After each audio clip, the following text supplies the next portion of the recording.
saudara-saudari sekalian. Salam. Salam. Sekali lagi salam. Salam. Yang Mama Penatua pakai untuk baca tadi itu Alkitab terjemahan baru edisi kedua. Jadi daripada kita bersurut-surut, diam saja. Karena Majelis Sinode sudah menganjurkan kita untuk memakainya. Hanya saja kita di Getsemani, kita belum melakukannya. Nanti kita sidang, kita putus bersama. Gitu ya, Bapak Mama ya. Jadi tadi Simon anak Yunus, kita tuh Alkitab edisi 1 bilang bin Yunus, gitu ya. Ini penjelasan awal. Jadi Mam Tua pakai yang edisi kedua. Sekali lagi salam. Salam. Bapak Mama, apa yang mau saya katakan di awal renungan ini berkenaan dengan pertanyaan Yesus kepada murid-muridnya. Dua hal, sebenarnya satu hal, tapi dia tanya dua kali dari objek yang berbeda. Menurut kata orang dan juga menurut katamu sendiri. Itu menunjuk pada para murid. Karena itu saya memulai renungan ini dengan mengatakan begini. Mengenal seseorang dari cerita orang lain yang kita dengar, itu tidak akan pernah jatuh sama nilai pengenalan itu. Kalau kita mengenal orang itu berdasarkan pengalaman dan penilaian kita sendiri dari relasi yang kita bangun dengan orang itu. Jadi kenal dia berdasarkan apa yang didengar, dengan kenal dia berdasarkan relasi langsung, penilaiannya itu tidak sama, Bapak Mama. Ya, saya dan Bapak Ten ya, kita dua kenal Bapak Mingus Asa, gitu ya. Bapak Ten kenal beliau dari apa kata orang. Bapak Ten kenal Bapak Mingus dari apa kata orang. Tapi saya kenal dia dari relasi langsung yang saya bangun dengan dia. Penilaian kita dua beda, Bapak. Kita pun penilaian bisa beda tentang satu orang yang sama. Itu sama dengan pengenalan orang-orang tentang siapa Yesus, siapa anak manusia, dengan pengenalan murid-murid tentang dia berbeda, Bapak Mama. Sudah pasti berbeda. Yang orang tahu Yesus itu Yohanes Pembaptis. Orang juga kenal dia sebagai Elia, Yeremia, dan juga salah satu nabi. Tapi murid-muridnya yang setiap saat bersama-sama dengan dia, mengikuti dia kemanapun dia pergi, membangun relasi yang intim sebagai guru dan murid, melihat langsung perbuatan-perbuatannya. Mustahil mereka akan menyebut hal yang sama dengan apa yang disebutkan oleh kebanyakan orang kalau Yesus tanya, menurut kamu siapa aku? Itu mustahil. Maka orang boleh kenal dia sebagai Yohanes Pembaptis, boleh. Orang boleh kenal dia sebagai Elia, sebagai Yeremia, atau sebagai salah satu nabi, boleh. Karena apa? Karena mereka hanya mendengar. Mereka mendengar cerita tentang dia dari mulut ke mulut. Dan penggambaran yang mereka dengar dalam cerita itu, orang itu Elia. Orang itu Yohanes Pembaptis. Orang itu Yeremia. Orang itu salah satu dari para nabi. Dalam cerita yang mereka dengar tidak disebutkan bahwa orang itu Mesias, tidak. Maka jauh sekali dari penggambaran mereka yang akan mengatakan bahwa dia adalah Mesias, anak Allah. Karena bukan nama itu yang mereka dengar dalam cerita. Atau kalaupun mereka melihat langsung perbuatan Yesus, Toh kemungkinannya mereka juga akan tetap ada dalam pengakuan yang sama. Sebab mereka tidak ada dalam relasi yang intim seperti relasi guru dan murid. Sampai sini Bapak Mama paham ya? Jadi kita sama-sama setiap hari, masakan saya kenal kau seperti orang banyak kenal engkau. Saya pasti mengenal engkau lebih khusus dari apa yang orang lain tidak kenal. Begitu Bapak Mama. Karena itu ketika Simon Petrus jawab, menurut kamu siapa aku? Dan Simon bilang, engkau adalah Mesias, anak Allah yang hidup. Jawaban itu membuktikan bahwa pengenalan dia tentang Yesus, pengenalan murid-murid tentang Yesus, tentang guru mereka itu melebihi, bahkan lebih dalam daripada pengenalan orang-orang tentang Yesus. Dia bukan Elia. Dia bukan Yohanes Pembaptis. Dia bukan Yeremia atau salah satu nabi. Dia Mesias, anak Allah yang hidup, yang diurapi, yang dijanjikan seperti penglihatan Daniel dalam nas pembimbing kita, yang nanti akan datang sebagai manusia. Dia menderita, mati, tapi nanti dia akan bangkit pada hari yang ketiga. Itu Mesias. Daniel bilang kerajaannya adalah kerajaan kekal. Kekuasaannya tidak akan berakhir. Itu Mesias, anak Allah. Dan atas pengakuan itu, Yesus bilang kepada Simon, engkau adalah Petrus, Petra, batu karang, yang kokoh, yang kuat. Dan di atas pengakuan yang kokoh dan kuat itu, aku akan mendirikan gerejaku. Itu menjadi sebuah pengakuan iman. Jadi Bapak Mama, pernyataan Yesus tidak dimaksudkan secara harfiah bahwa nanti di atas kuburan Simon mungkin, atau di atas dirinya akan berdiri, akan dibangun satu gereja, tidak. Tapi pernyataan Yesus itu dimaksudkan bahwa di atas pengakuan yang kokoh itu, gereja Tuhan akan dibangun. Gereja Tuhan, persekutuan jemaat, itu berdiri kokoh di atas pengakuan yang satu saja pengakuan itu, bahwa dia adalah Mesias, anak Allah. Dan bukan di atas pengakuan yang lain. Apakah persekutuan kita dibangun di atas pengakuan Yesus adalah Elia? Tidak. Kita tidak mengaku Yesus adalah Yohanes Pembaptis. Kita tidak mengaku Yesus itu Yeremia, atau mengaku dia sebagai satu nabi yang lain.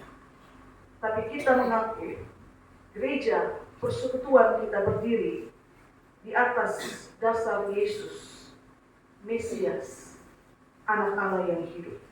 Itu pengakuan yang kokoh, yang tidak dapat dibantah-bantah oleh dunia maut sekalipun.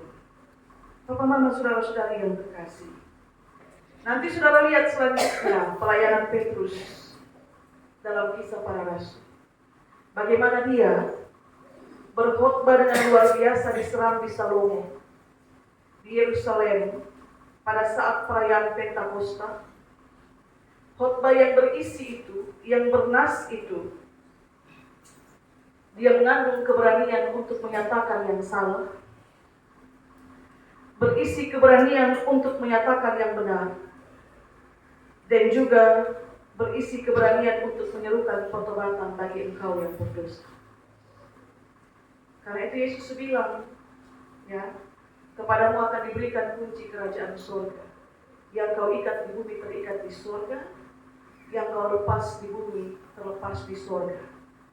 Yang kau nyatakan sebagai kebenaran akan tercatat sebagai kebenaran, dan yang kau nyatakan sebagai kesalahan juga akan tercatat sebagai kesalahan. Bapak Mama, khotbah itu memenangkan banyak jiwa.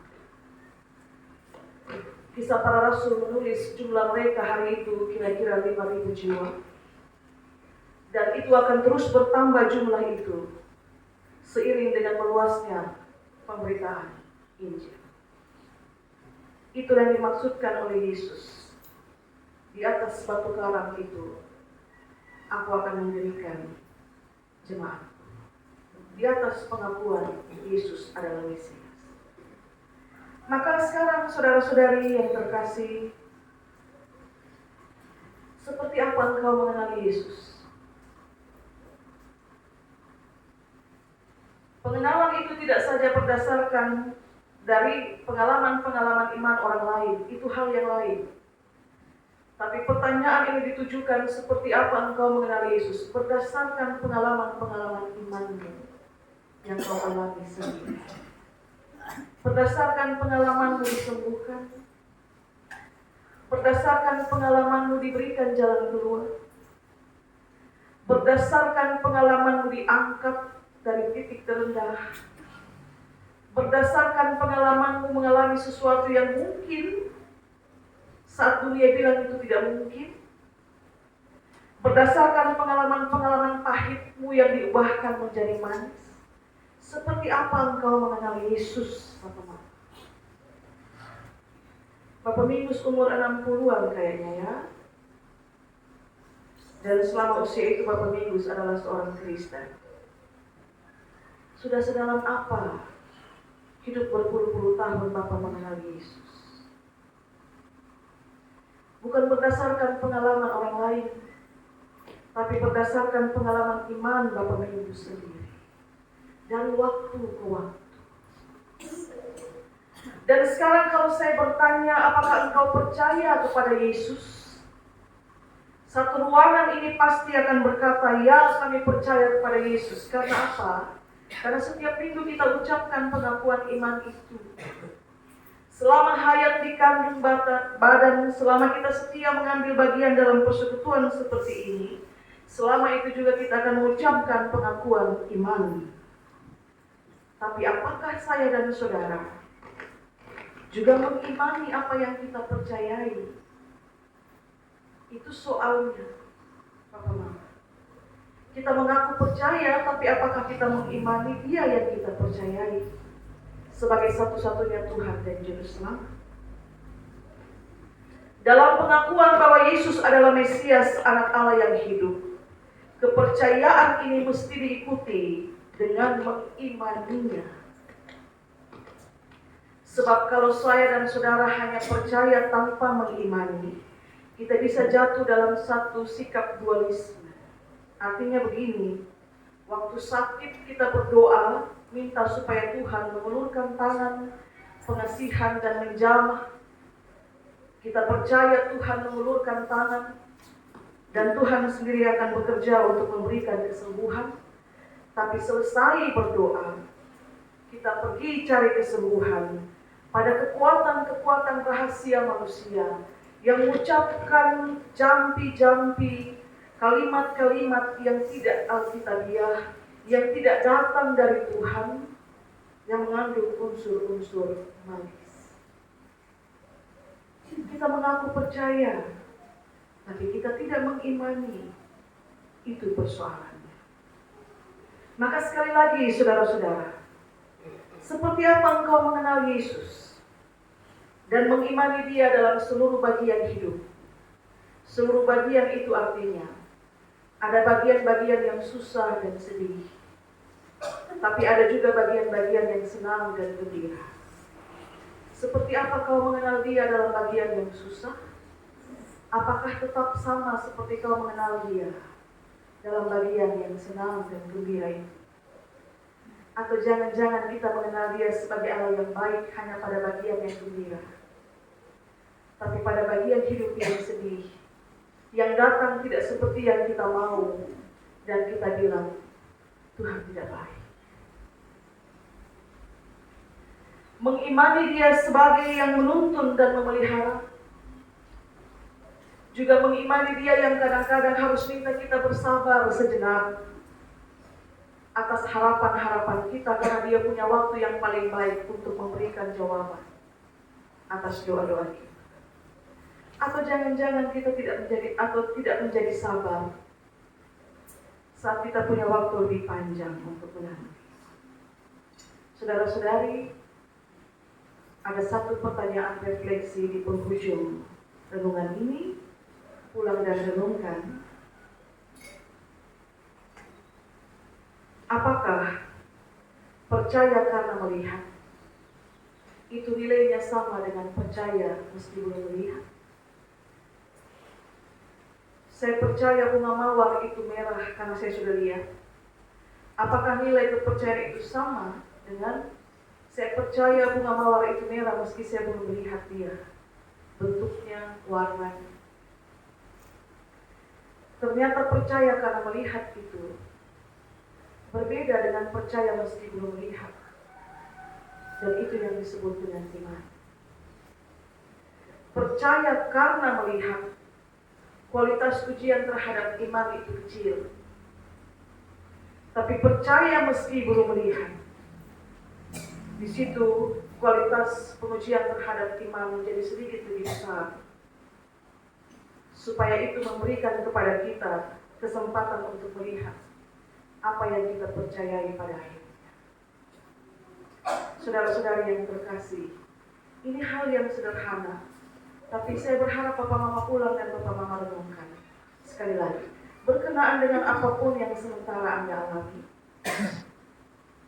sesuatu yang sebenarnya hati nurani ingin tolak, saya tidak suka, saya tidak setuju dengan keadaan ini, saya tidak mau terima kondisi ini.